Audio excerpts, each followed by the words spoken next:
सच्ची दोस्ती का जादू।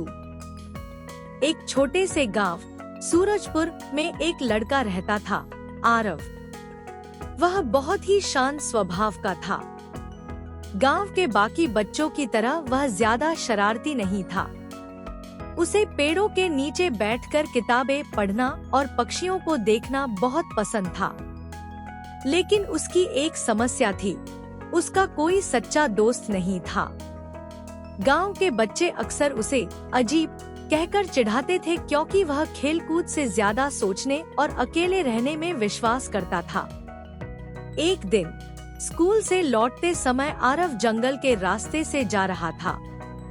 तभी उसे किसी के रोने की आवाज सुनाई दी। कौन है वहाँ? आरव ने डरते हुए पूछा। झाड़ियों के पीछे से एक लड़का निकला। उसका नाम कबीर था। वह शहर से आया हुआ था और रास्ता भटक गया था। कबीर रोते हुए बोला, मैं रास्ता भूल गया हूँ, मुझे घर जाना है। आरव ने तुरंत उसकी मदद करने का फैसला किया। डर मत, मैं तुम्हें गांव तक ले चलता हूँ, आरव ने कहा। उस दिन से उनकी दोस्ती की शुरुआत हुई। कबीर बिल्कुल आरव से अलग था। वह बहुत बातूनी, हंसमुख और शरारती था। उसे खेलना, दौड़ना और मजाक करना बहुत पसंद था। शुरुआत में दोनों को एक दूसरे की आदतें अजीब लगती थी। एक दिन कबीर बोला, तुम हमेशा किताबें ही पढ़ते रहते हो, थोड़ा खेल भी लिया करो। आरव मुस्कुराकर बोला, और तुम थोड़ा शांत रहना सीखो। धीरे धीरे दोनों ने एक दूसरे से सीखना शुरू किया।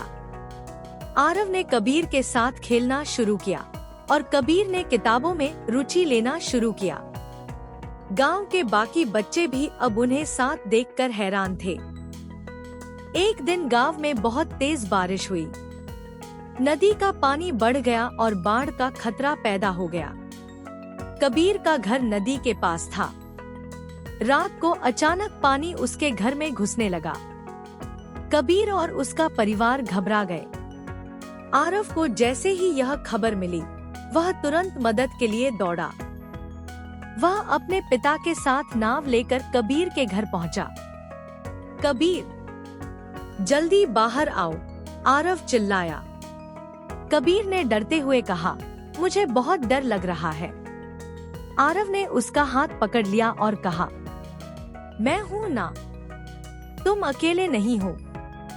उस रात आरव ने अपनी जान जोखिम में डालकर कबीर और उसके परिवार को सुरक्षित जगह पहुंचाया। कुछ दिनों बाद स्कूल में एक घटना हुई। कक्षा में एक महंगी घड़ी चोरी हो गई। सभी को शक हुआ और किसी ने कबीर का नाम ले लिया, क्योंकि वह नया था। शिक्षक ने कबीर से पूछा, क्या तुमने घड़ी ली है? कबीर ने तुरंत मना कर दिया, लेकिन कोई उसकी बात मानने को तैयार नहीं था। सबसे ज्यादा दुख उसे तब हुआ जब आरव भी चुप रहा। कबीर ने सोचा, शायद आरव भी मुझे चोर समझता है। उस दिन वह बहुत दुखी होकर स्कूल से चला गया।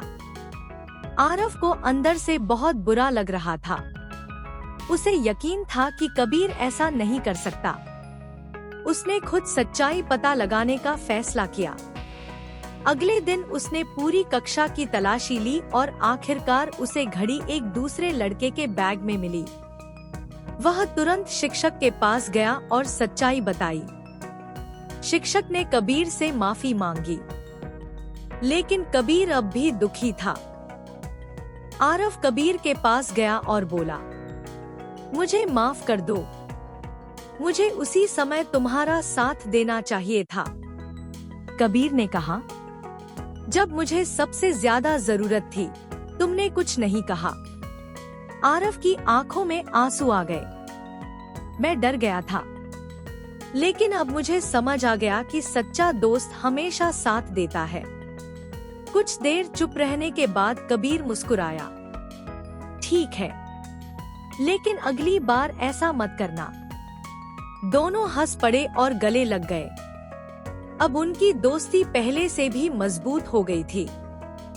उन्होंने मिलकर गांव के बच्चों के लिए एक छोटा सा मित्र क्लब बनाया, जहां सभी बच्चे साथ खेलते, पढ़ते और एक दूसरे की मदद करते। अब कोई भी बच्चा अकेला नहीं था। आरव और कबीर ने सभी को सिखाया सच्ची दोस्ती क्या होती है, मुश्किल समय में साथ कैसे दिया जाता है, और सबसे जरूरी एक दूसरे पर विश्वास कैसे किया जाता है। कहानी से सीख। सच्चा दोस्त वही होता है जो मुश्किल समय में साथ दे। दोस्ती में विश्वास सबसे जरूरी होता है। गलती होने पर माफी मांगना और माफ करना भी जरूरी है। अलग अलग होने के बावजूद भी अच्छे दोस्त बन सकते हैं।